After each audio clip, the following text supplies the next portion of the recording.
right, welcome back to the Ottawa studios of Inside My Canoe Head. I am your host, Dr. D. Today, we are talking about what are your preparedness goals, how do you define them, and are they useful? Sit back, grab yourself your favorite beverage.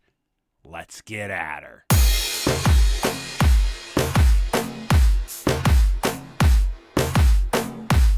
All right, welcome back, and thanks for joining us here at Inside My Canoe Head. We appreciate all of your feedback. Continues to come in through our website at www.insidemycanoehead.ca. Drop over there. We got everything you need to know. All our episodes are there. The link to everything that can help you out and what we're all about here at Inside My Canoe Head. Listen, everybody's got goals in life. Some people do, although we all do have that one specific friend that just seems to fly by the seat of their pants, has no plan, strategy, or goals, and gets up every day and gets after whatever lands in their lap. But for the rest of us normal folks, and we can kind of use normal with those air quotes, we have some type of goal, right?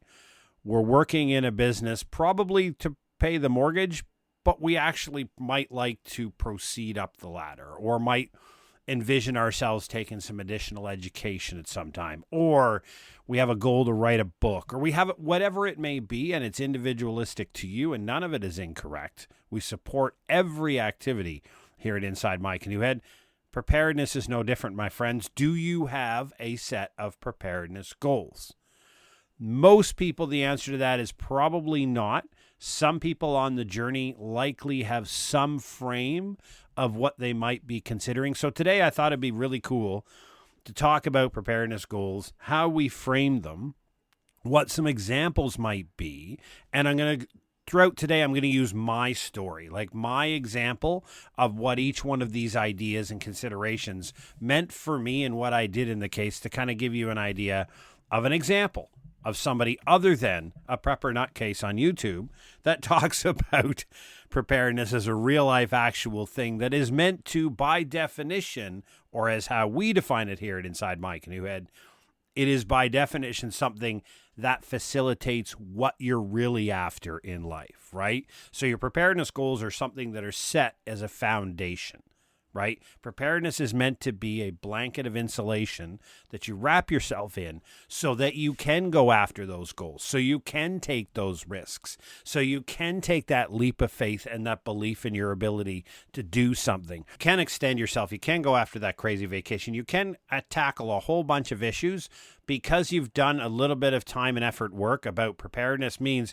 you're ready when the world shows up and punches you upside the head and something out of character, out of expectation happens, knocks you slightly off your pedestal and get back, right? Because when we think about preparedness, that's what it's meant to be. It's not meant to be your primary pursuit in life. If you're doing preparedness wrong, you'll know it because it's occupying too much of your time, right? I say in my book and in the video course, we talk about the fact that we recommend once you do the initial upfront effort of following a process and setting up a family preparedness plan, your trifecta of preparedness plans, you have a strategy, we're talking 30 minutes a month. Like, that's it. Other than where you might be faced with some new hazard that you hadn't considered. But in general sense, your family preparedness plan is something you pull out. Now, I recommend on a Sunday morning or a Saturday morning or Friday morning, whatever your holy or relaxed day is, you just mark 30 minutes. You pull out your preparedness plan, you pour yourself your favorite beverage, and you have a quick look. It's very similar to a process that we do in the military. It's called mission analysis, right? Every once in a while, we go back to the core things we've been told to do, and we double check, is this mission still valid? Has any conditions changed that may influence things that I've done in this?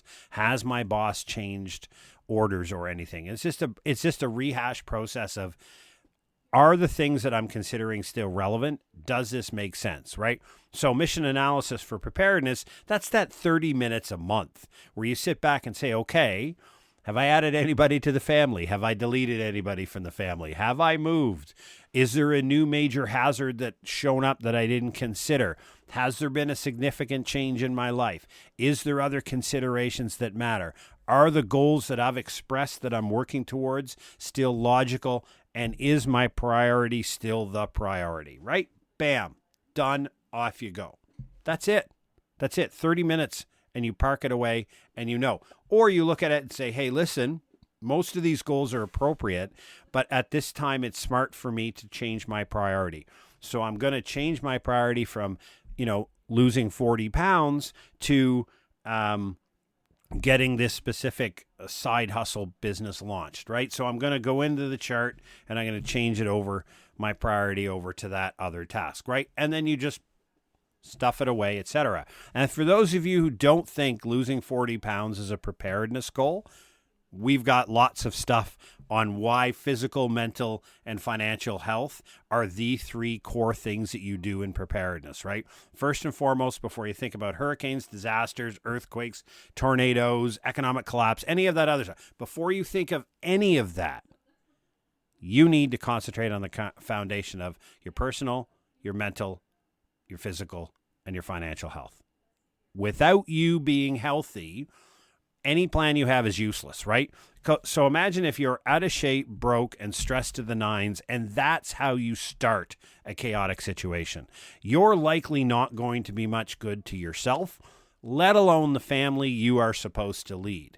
However, if you're healthy, reasonably in shape, you have control, you have positive emotional control. Stress and anxiety happens, right?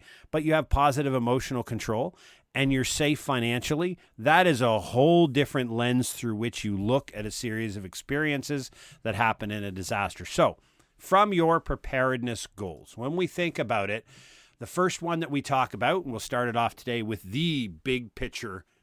Think of a big neon sign that says, how do you define preparedness, right? So if I say, what's your preparedness goal, and you and I have two totally different understandings of what the term preparedness means, then obviously we're going to look at those goals totally differently. So how do you define preparedness?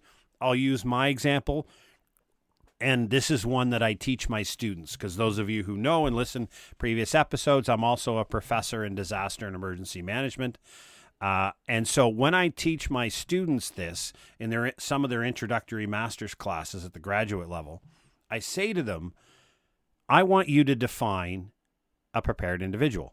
So if I'm going to put an avatar at the front of the room, so we're all sitting in your room, you're in your car, you're driving down the road, please pay attention to the road, you're sitting in your living room, or doing your chores, listen to me in the background. However it's going, think for a second, if a prepared individual was standing in front of you, how would you describe them, right? Because it's very important to you do it in your words and not my words. If you do it in your words, then how you understand a prepared person means this is how you're working towards, right? And hopefully you can see that logical connection. If I just tell you something, it is what it is, and you have to think about it this way, the problem with that is you're less likely based upon research to follow. So what I use is an avatar. Capabilities or skills. Do you define an individual as capabilities, skills, or possessions? It's really the three ways you can describe preparedness, right? Does this person have a set of skills? And if so, what are those skills? Does this person have capabilities? And what are those capabilities? And then does this person have possessions, in possession of a certain set of equipment? To some degree, everyone will define a prepared individual, including a reference to one of those threes, and each one will likely skew slightly differently. Now, to clarify it a bit more, I want to talk about the difference between capability and capacity, right?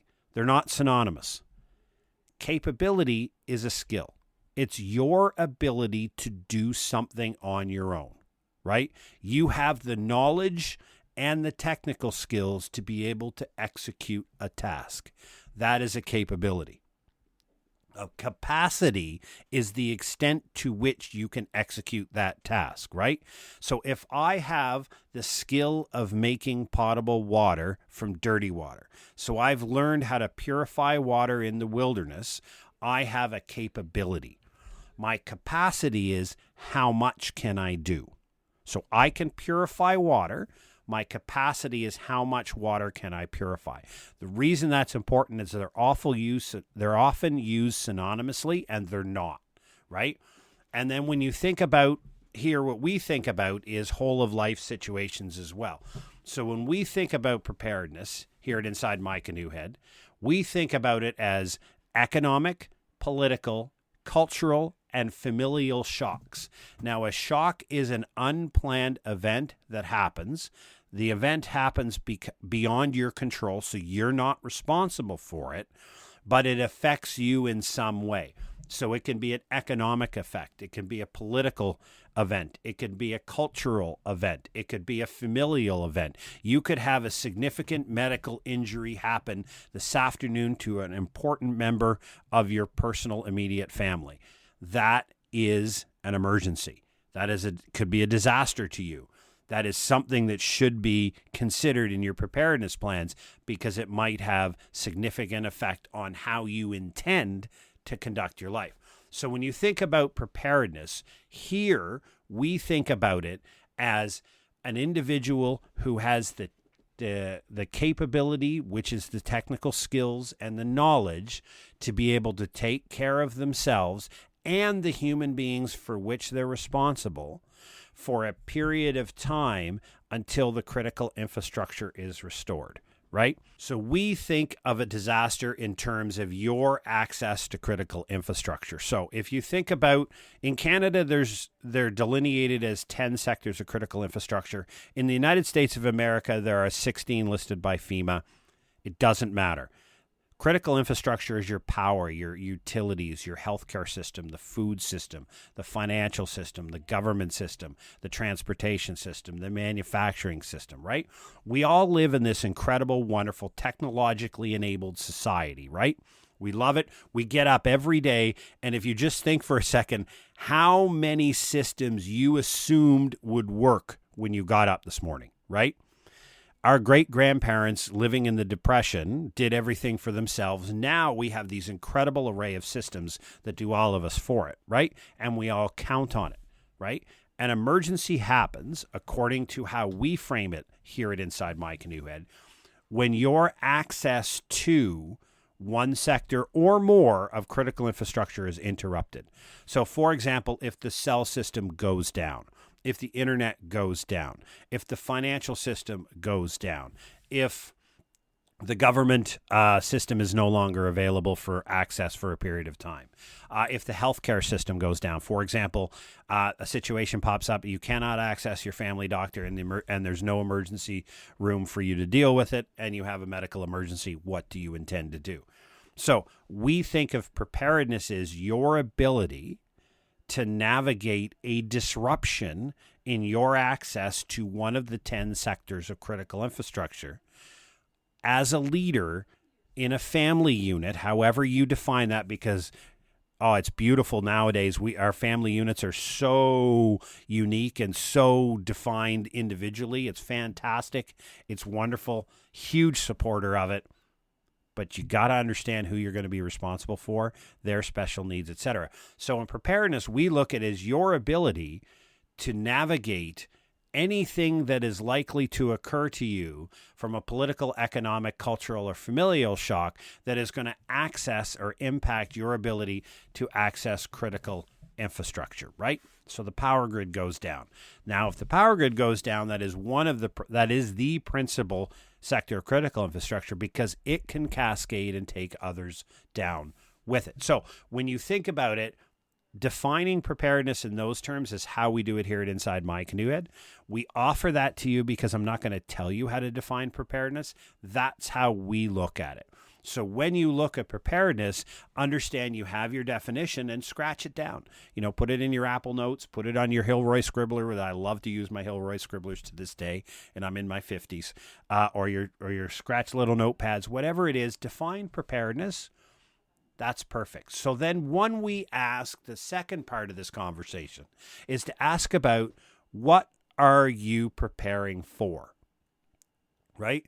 This is, other than we've just defined it as an interruption with a sector of critical infrastructure, but are you preparing for something specific? Now, hopefully you've all had an entertaining experience of watching the National Geographic series on doomsday preppers.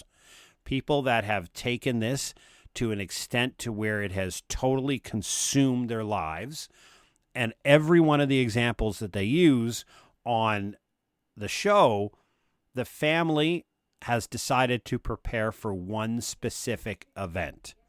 They believe that there is a large-scale coming calamity that falls into one specific idea or one specific threat profile, and they've gone all in, as we say in a poker reference, they've gone all in on preparing their family for that one singular event, right? A specific calamity. Now, if you do that, I don't recommend it, let me be clear, but if you do that and you frame your preparedness in that way, there will be a byproduct to some overlapping preparedness, which means by that Herculean level of effort you're going to throw in at this one possible event, you're likely going to have a spillover effect, and you're going to have some preparedness that will leak out and protect you and insulate you against a number of other possible shocks that will come your way.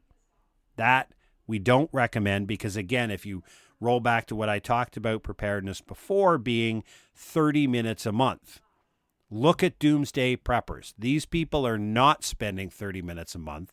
They're probably spending 3 hours a day on preparedness. It is consuming their lives. They have juxtaposed or they've totally given up on their life goal and dreams, and they've made preparedness their very goal and dreams. The downside of that is what if the bad day doesn't happen to them?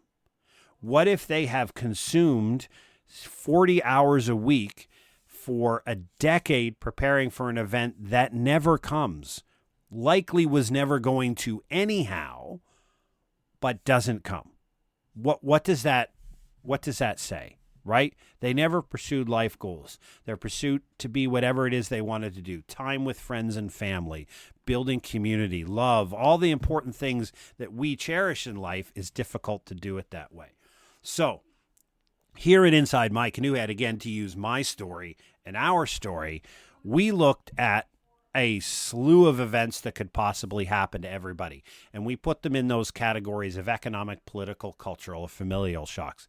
That separates it from a natural hazard being realized, like your standard ones that people frame with your earthquake and your tornadoes and your hurricanes, etc., right? Other things like economic, political, cultural, and familial shock will happen. The difficulty is when I do that and you sit down and you think about all the family members for which you're responsible, all the activities they do, everything they're integrated with, and every risk profile that you're exposed to and where you live, you could end up having 30, likely 40 different preparedness plans on your desk. I'm going to say to you that is almost impossible to maintain. I was the quartermaster of an infantry battalion, and that infantry battalion was responsible for the immediate response unit for the Canadian Armed Forces for Eastern Canada. Okay? We had two. We had two plans, and we had massive planning, professionalism. We had all of the skill set to plan for emergencies, and we had two preparedness plans that were on the shelf, right? And we were the ones who would be called when the balloon went up to protect all of Eastern Canada. Okay. And the same thing. And my son right now works in the one in Central Canada. So this is an ongoing thing that the military plans for. And at the time we had two plans. So we don't recommend a flurry of plans, of preparedness plans, because the challenge with that is to keep them up to date, to keep them going. Now I'm going to ask you to look at each one for 30 minutes a month. You start to see. Plus, we know from research, and this is putting my nerd professorial hat on, that when you approach people with a large-scale intervention and a large set of work tasks that they need to be done to do something new, the vast majority of candidates will choose apathy or avoidance. Apathy being they don't care. If it happens to me, whatever, who cares? We all know people like that. I don't care. I'm not worried about it. If I'm not planning for a nuclear bomb, because if it goes off, I just want to get fried. Then the avoidance people, the people that look at it and probably think in part of their frontal brain that, yeah, it's probably a good idea that I do something about it, but they're looking at the insurmountable or what seems to be insurmountable obstacle in front of them, and they're having exceptional difficulty figuring out how do I navigate it, so they avoid the subject altogether. So you literally, now this is my research, you lose 81% of your target audience when you present preparedness as this large, massive beast to take over. So based upon that research here at Inside My Canoe Head and our parent company, Preparedness Labs, we developed a spectrum-based system. So if you think of all the emergencies that could happen to you falling on a spectrum, right? So on the left side of the spectrum, you have the least impactful, but the most likely. On the other end of the spectrum, you have the least likely, but the most impactful. And our argument to you, our case we make to you in when we talk about the trifecta of preparedness plans is, if you're prepared for both ends of the spectrum, by default, then you are reasonably capable to handle everything that could happen in the middle. So you're not in a position where you need a flurry or a plethora of preparedness plans to deal with everything that could possibly happen to you, but you deal with one of the two things. Now, one is called a power outage, which a loss of access to power for a considerable period of time for a couple of days. That is something that is most likely to happen to all of us at one point or another, but it is really the least dangerous. It's a heck of an inconvenience, don't get me wrong, but it's probably not going to cause loss of life. At the other end of the spectrum, the least likely but the most dangerous is a short notice 5-minute time to evacuate your home, and you don't know whether it'll be there when it's back. That is the most impactful thing that we can ask somebody to undertake. So if you're ready to do both those things, if you're ready to take care of a power outage, which we translate into a shelter in place, so you're going to take care of your family in the definition of preparedness as we had, for lack of access to critical infrastructure for a reasonable period of time for all the people that you're responsible for, by sheltering in place in your home. That's a power outage, right? Everybody comes to the home and you can take care of everybody and provide them all of their animalistic requirements of food, water, shelter, health, safety, and security in that home. Evacuation is, I got to go, and I got to go now. What does that look like for my family, and how do we intend to do that? Everything else that happens in the middle, you're covered for. Now, trifecta of preparedness plans means there's 3. The third one we introduce, and we did this 2 years ago as a gate opening, as our way of kind of influencing and persuading people that preparedness is more than just natural disasters, right? Because traditionally that's where it falls. Emergency preparedness, natural disasters, everybody's worried about that, even though everybody hates using the word natural disaster in the professional community, because they believe that means it's nature's fault, it's not our fault, it's somebody else's fault, it's some magical external force beyond my control, and therefore it's the government's job to fix it, right? That happens a lot. I'm not going to argue that today. You know what a natural disaster is. The point being is, losing your job, you're fired. And I call the trifecta of preparedness plan the third one. You're fired.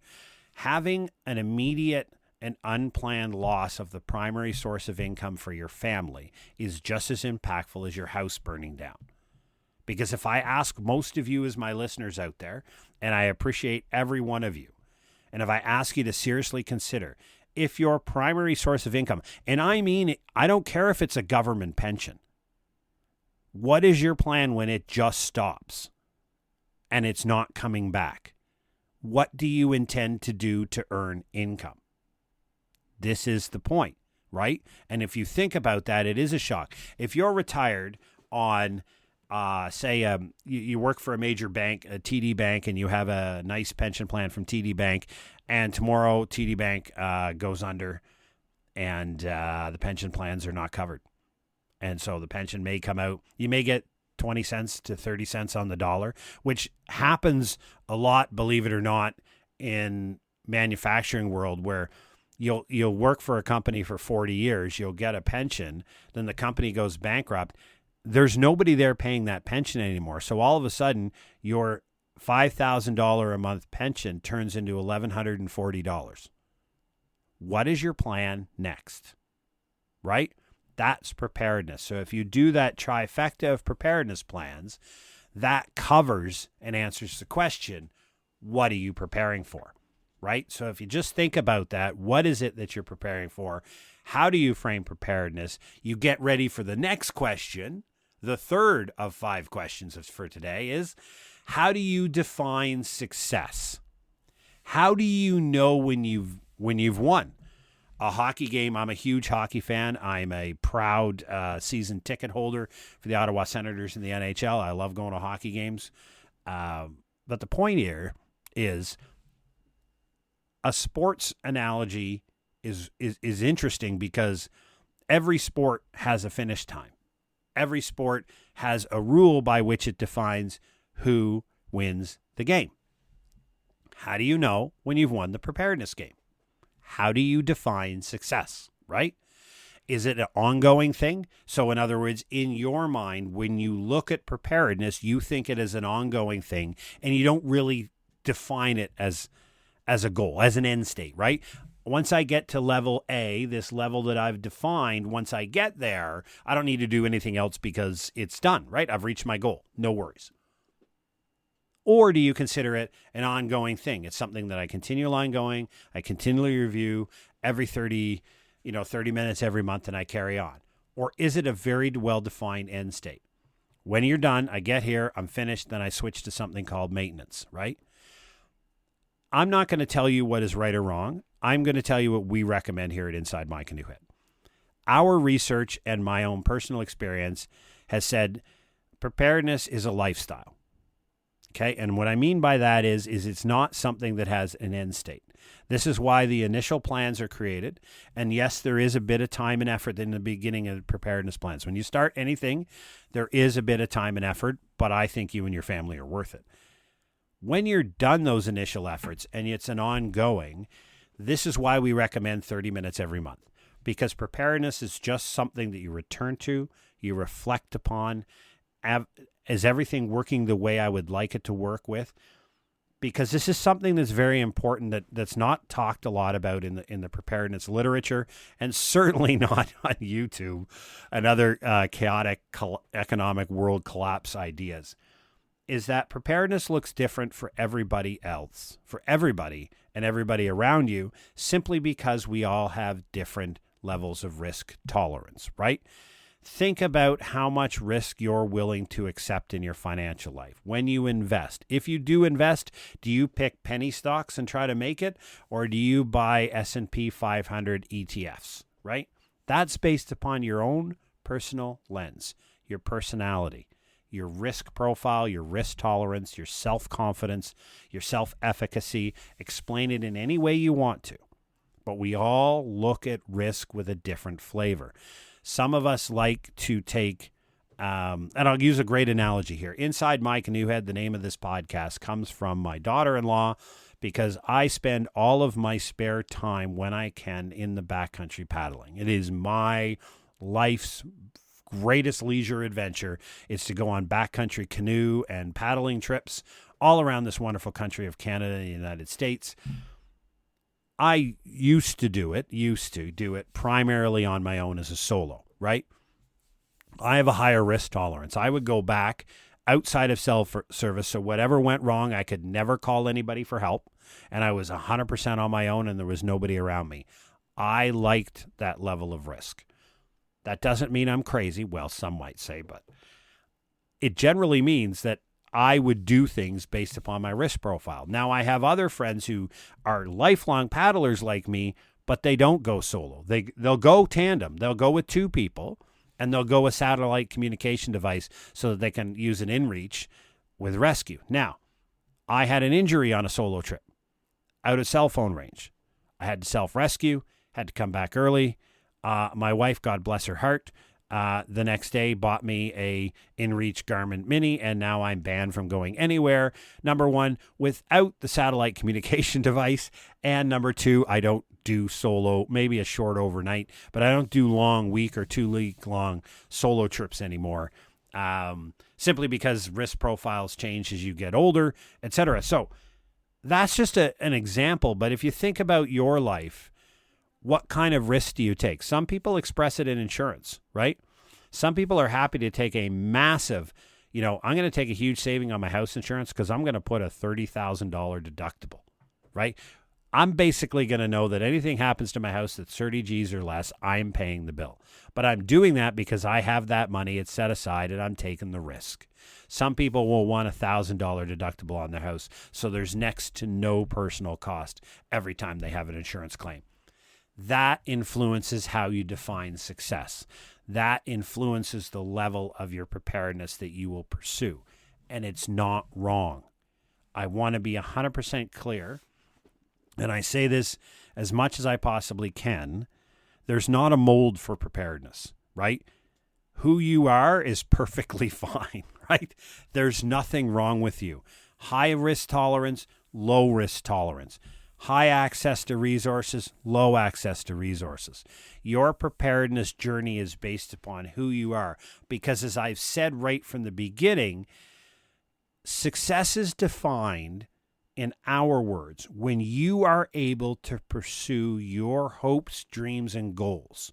When you can do the things that you want to do, because they're wrapped in a blanket of preparedness, an insulation of preparedness, however you want to phrase it, that facilitates your ability to take extra risk in the world, because we know opportunities and experiences happen at the end of your comfort zone, right? And if you stay inside your comfort zone your whole life, you're really not going to challenge much. But some people's risk profile and risk tolerance makes them very apprehensive about taking that step and doing something new. So preparedness is helping you that insulation to get to that step to go and do it, right? So we define it as an ongoing lifestyle. It's a lifestyle you choose, a lens through which you look at the world. We don't think there's an end state. We don't think there's you get to a certain point and you move on. So it's important to understand how you define preparedness. It's important to understand what are you preparing for, and then how do you define success, understanding your personal tolerance, because I'm going to ask you the fourth question: do you consider this as an individual or collective topic? When you talk about your preparedness goals, is it something you think about as an individual? Are you a lone wolf? Are you a single individual sitting in a home or an apartment or in a backcountry yurt somewhere, and you're working all of this on your own? You have no external connections to a preparedness world, and you're doing this all on your own. That's a lone wolf strategy. Are you concerned about protecting against outsiders? Some people, and we don't encourage this, but some people from a preparedness view see other people in their neighborhood and around them as a threat. They categorize them as potential threat, somebody coming for my supplies, somebody going to come rob me. If I tell them I'm into preparedness, then they don't need to prepare. They just need to take my stuff from me when the bad day happens. Or the next step up that we see sometimes in the preparedness world is, and this is what we encourage, is the leveraging and the use of social capital. Now, social capital comes with 101 different definitions, but as a side hustle, I am the secretary of the board of directors of the International Social Capital Association, which is a diverse and eclectic group of researchers from around the world who look at the role of human relationships and human connectivity in successful operations of different things. And within that organization, I host a disaster resilience special interest group where we look at the value of human relationships in disasters. Now, knowing that social capital is a state of your relationships, right? It's your propensity, it's your ability, your connectedness to people that are around you. Now, small gray man communities are often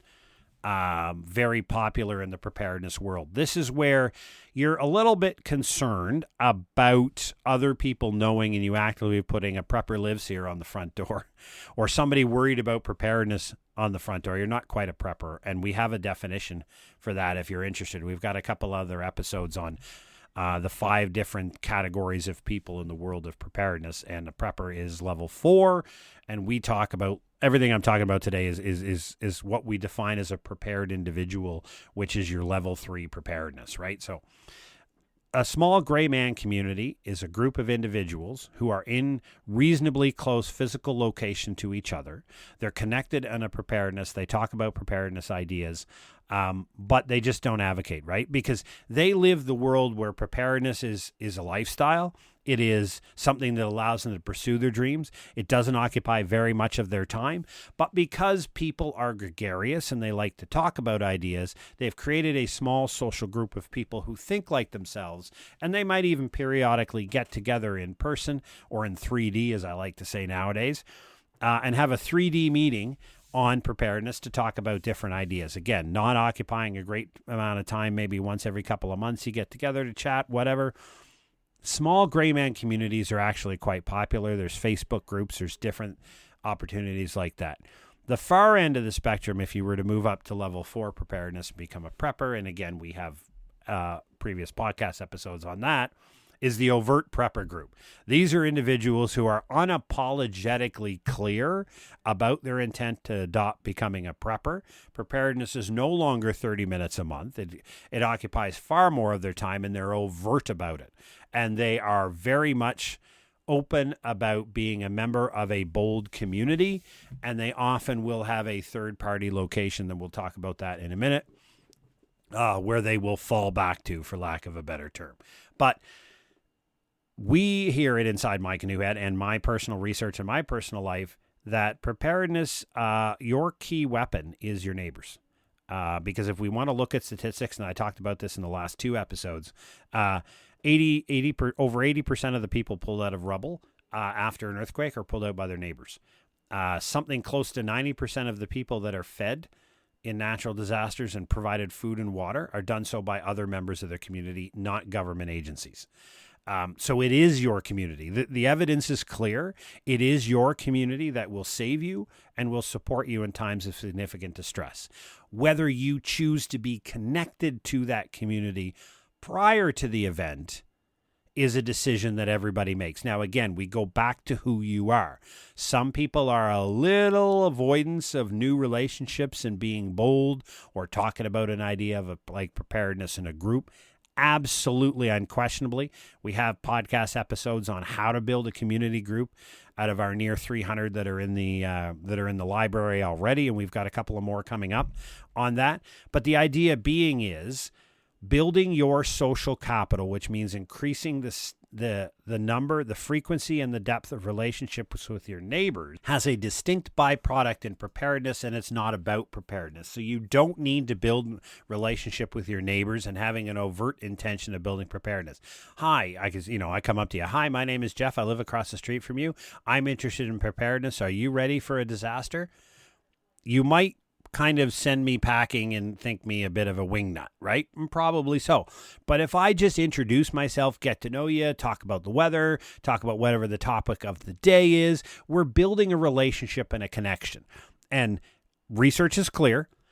When I come to your door in need of assistance, because you're in my neighborhood and I need assistance for something, that assistance is more likely to flow. So the flow of other capitals, financial capital, human capital, which is skills, education, and talent, and physical capital, which is physical resources, flow more easily on networks that are built on social capital. So if you and I have never met, or you don't really know me, and I show up at your door and I ask to borrow your lawnmower, the odds of that are going to be slim to nil. But if I know we've chatted periodically or across the street, you know who I am, you recognize me, and I come and say, hey, listen, I know this is a bit out to lunch here, but could I borrow your lawnmower? Mine is on the fritz and I don't have enough time to get it repaired. The likelihood is you're going to increasingly have that. The likelihood that you lend me the lawnmower is far higher because we've built a personal relationship. So if you don't want to run around and talk to all your neighbors about preparing for the big bad day, we recommend you just run around and talk to your neighbors. Build a social relationship with your neighbors, because it's oftentimes the first thing lost in an emergency is information, right? Imagine the cell phone towers go down, the internet's down, all we have is AM and FM radio. If you have a group of 10 or 20 neighbors getting together out in the street, kind of figuring out what have you know, what have you heard, what's up to you, what are your concerns, and that's built upon a previous set of relationships, there's a lot of trust and information sharing that is done there. And so collectively as a community, you will be far likely, and this is the last piece of evidence I'll talk about on this, the evidence is clear from research that's been gone back as much as 150 years to disasters in Asia, in Pacifica, in North America, and in Europe. Communities with tight, strong community bonds fare better during a disaster, and they have better post-event outcomes. It's the evidence. You can't argue with it. It's the truth. So it doesn't cost any money and build relationships, right? That's why we recommend preparedness as a collective idea. Yes, you have an individual family preparedness plan for you, your neighbor, you and your families and the members of your family for whom you're responsible for your trifecta of preparedness plans. I get that. But what about a community socialization of what the world looks like? That's a very good and highly recommended thing. Because when you do that, we're going to ask and cover the last part, which is location, right? And I had this conversation, and this is added to this podcast planning after our last planning meeting. We decided to add this to the podcast simply because of a conversation I had with a very good friend of mine who happened to be stuck and rode out Hurricane Milton in Florida. And she didn't live very far from the Gulf Coast and pretty close, got a direct hit. And we talked, and I gave her some advice, and she did what she thought was best for her, which I never questioned because I'm not there.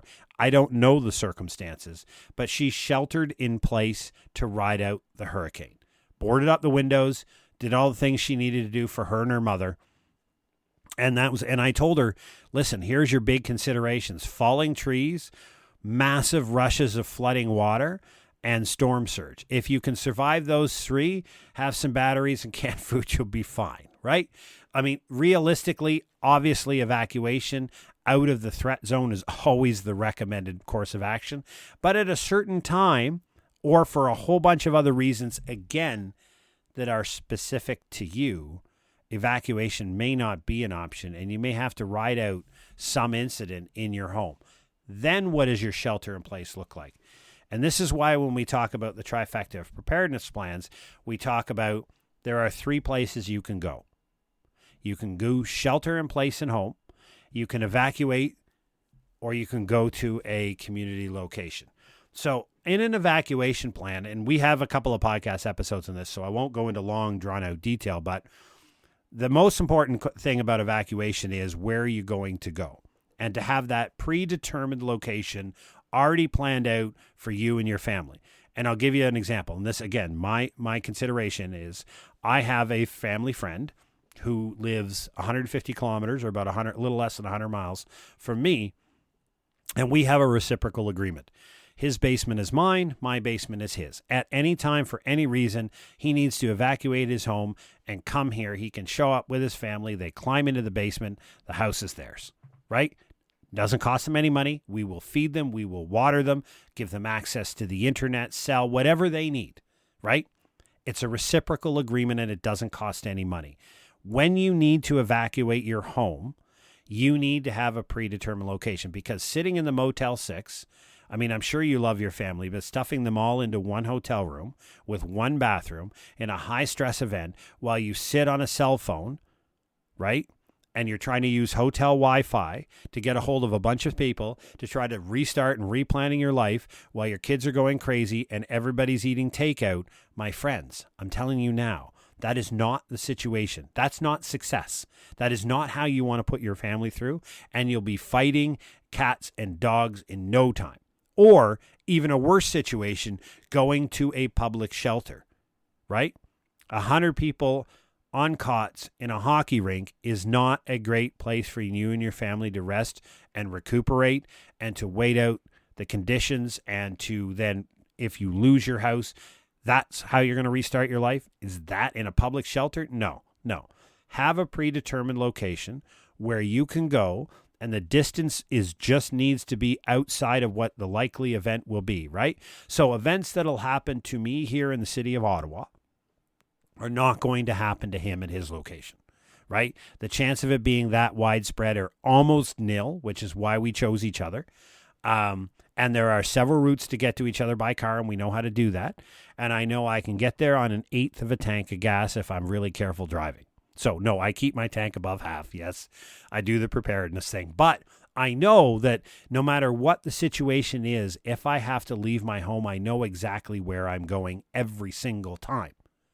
That takes about all that decision away. And then the only other thing I want you to consider when you evacuate is deciding what to take with you. Supplies, kit, equipment. Again, I have whole preparedness, evacuation preparedness episodes on that. The one piece of advice, and this is part of your preparedness strategy, is to write it out. Now, whether you write it on a piece of paper, whether you type it up on a computer and print it out, because when you're under stress and difficulty, under an evacuation situation, that is not the time for you to be trying to figure out what I'm going to take with me. What you want to do is executing a set of tasks that you determined in times of peace and calm, right? That's you helping you. So when it's time to evacuate, you open the kitchen drawer, you pull out the piece of paper, you slam it down on the counter, and you start at 1 and you go down to 20 because you figured out what has to happen in the event before. So now you're not thinking. All you're doing is executing. You're grabbing the things that you said, you're putting them where you said you would put them, and off you go. Like, great suggestion that came out of Milton on TikTok is you have waterproof things in your home. It's called your dishwasher. It's called your fridge and freezer.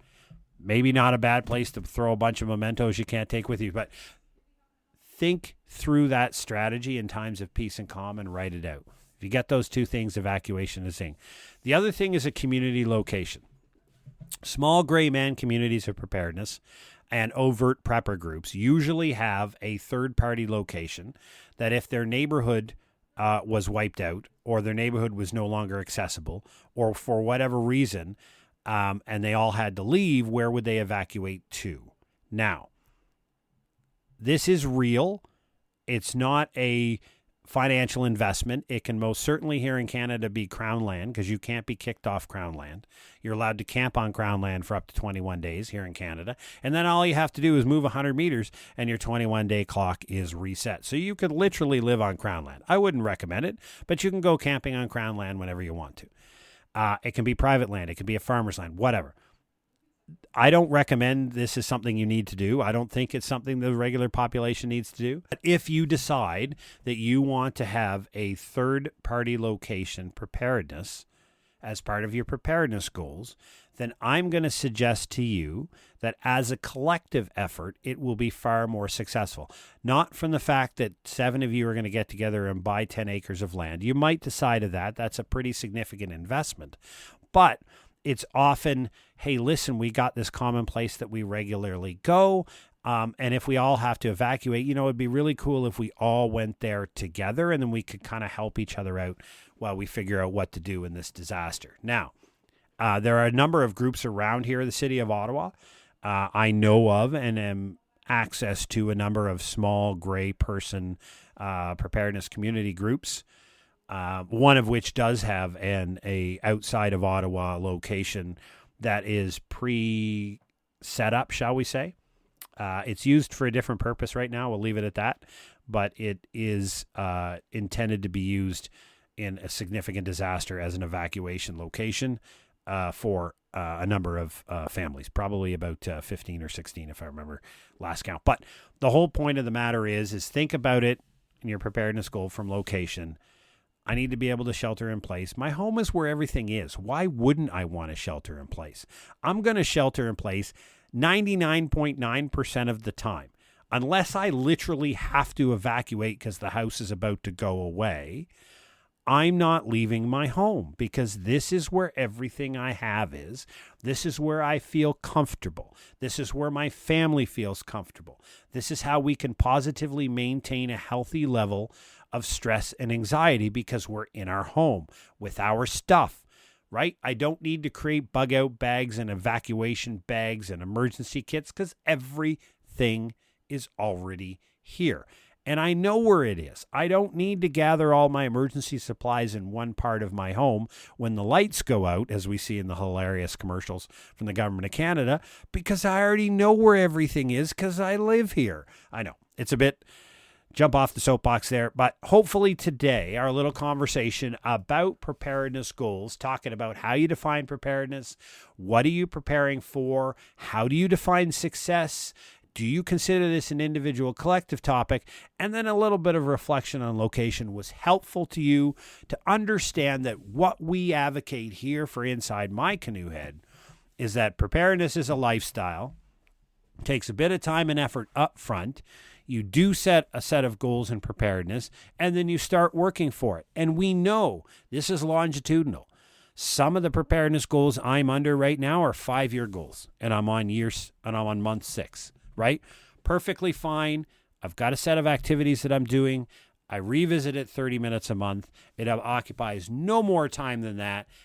But what it does provide me by having the preparedness goals is it provides me a blanket of insulation and wraps myself and my family in a protective blanket so that when these shocks happen, and they will, political, economic, cultural, familial, natural disasters, when it hits me upside the head, I've got a strategy. Does that mean it won't hurt? No, it probably will still hurt, but I'm going to argue it's going to hurt a lot less for a lot shorter period of time. Hopefully this was helpful to you. Again, drop over to our website at www.insidemycanoehead.ca. Everything that you might need is there. Drop over to our parent company, preparednesslabs.ca. Whole bunch of more stuff over there. I've got a bunch of free downloads. I've got a draft family emergency preparedness plan there at preparednesslabs.ca. There's 3 issues of the Journal of Preparedness in Canada, something the company produces. There's a couple of preparedness books there that I have up for sale on Amazon. And then there is our premier product, our Adopt a Prepared Life video course. But everything that is behind a paywall on my company site is available on the podcast. Everything I talk about here is free. It always will be free. It is our service to the community to help individuals adopt a prepared life, to assume responsibility for their outcomes, and be better prepared to navigate this crazy, chaotic 2020 decade. Started with a few Australian fires, went into a pandemic, and it's gone pear-shaped since then. So take care, stay safe, enjoy the fall colors, and we'll see you next time around. Take care.